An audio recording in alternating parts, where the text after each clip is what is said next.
ಇರಾನ್ಗೆ ಮತ್ತೆ ವಾರ್ನಿಂಗ್ ಕೊಟ್ಟಿದ್ದಾರೆ Donald Trump. Iran ವಿರುದ್ಧ ಮತ್ತಷ್ಟು ಕಠಿಣ ದಾಳಿಯನ್ನು ನಡೆಸ್ತೇವೆ ಅಂತ ಡೊನಾಲ್ಡ್ ಟ್ರಂಪ್ ಹೇಳಿದ್ದಾರೆ. ಇರಾನ್ನಲ್ಲಿ ಇನ್ನು ಏನೂ ಉಳಿದಿಲ್ಲ, ಎಲ್ಲವೂ ಮುಗಿದು ಹೋಗಿದೆ. ಭೀಕರ ದಾಳಿಯ ಬಗ್ಗೆ ಅಧ್ಯಕ್ಷ ಡೊನಾಲ್ಡ್ ಟ್ರಂಪ್ ಎಚ್ಚರಿಕೆಯನ್ನು ನೀಡಿದ್ದು, ಕಾರ್ಯಾಚರಣೆಯಲ್ಲಿ ಜರ್ಮನಿ ನಮ್ಮ ಜೊತೆಗಿದೆ, ಸ್ಪೇನ್ ಜೊತೆಗಿನ ಎಲ್ಲ ವ್ಯಾಪಾರ ಒಪ್ಪಂದವನ್ನು ರದ್ದು ಮಾಡ್ತೇವೆ, ನಾವು ಬ್ರಿಟನ್ನಿಂದಲೂ ಸಹ ಖುಷಿಯಾಗಿಲ್ಲ ಅಂತ ಟ್ರಂಪ್ ಸುದ್ದಿಗೋಷ್ಠಿಯಲ್ಲಿ ಹೇಳಿದ್ದಾರೆ.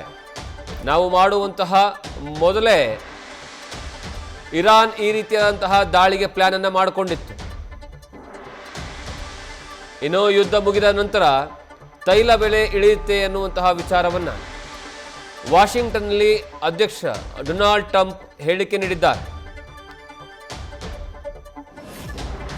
ಈಗಾಗಲೇ ಇರಾನ್ ಮತ್ತು ಇಸ್ರೇಲ್ ಅಮೆರಿಕ ಜೊತೆ ಯುದ್ಧ ಮಾಡ್ತಾ ಇರುವಂತಹ ಕಾರಣಕ್ಕಾಗಿ ಈ ಯುದ್ಧದ ಭೀಕರತೆಯ ಬಗ್ಗೆ ಮತ್ತು ಅದರ ಜೊತೆಗೆ ಯುದ್ಧದ ಬಗ್ಗೆ ಸಂಪೂರ್ಣ ಮಾಹಿತಿಯನ್ನು ಕೊಡುವಂತಹ ಕೆಲಸವನ್ನು ಡೊನಾಲ್ಡ್ ಟ್ರಂಪ್ ಮಾಡ್ತಾರೆ. ಇದೇ ಸಂದರ್ಭದಲ್ಲಿ 2-3 ವಿಚಾರಗಳನ್ನು ಪ್ರಮುಖವಾಗಿ ಮೆನ್ಷನ್ ಮಾಡೋದು. ಒಂದು, ಈಗಾಗಲೇ ಇರಾನ್ನಲ್ಲಿ ಎಲ್ಲವನ್ನು ನಾವು ಮುಗಿಸ್ಬಿಟ್ಟಿದ್ದೀವಿ. ಎರಡನೇದಾಗಿ ಸ್ಪೇನ್ ಮತ್ತು ಅಲ್ಲಿರುವಂತಹ ಬ್ರಿಟನ್ ಬಗ್ಗೆ ನಮಗೆ ಖುಷಿ ಇಲ್ಲ. ಕಾರಣ ಏನು ಅಂದರೆ ಈ ಯುದ್ಧದ ಸಂದರ್ಭದಲ್ಲಿ ಅವರ ವಾಯುನೆಲೆಯನ್ನು ಬಳಸ್ಕೊಳ್ಳೋದಕ್ಕೆ ಸ್ಪೇನ್ ಬಿಡೋದಿಲ್ಲ. ನ್ಯೂಸ್ ಫಸ್ಟ್, ನಿರ್ಭೀತಿಯಿಂದ ನಿಮ್ಮ ಪರವಾಗಿ.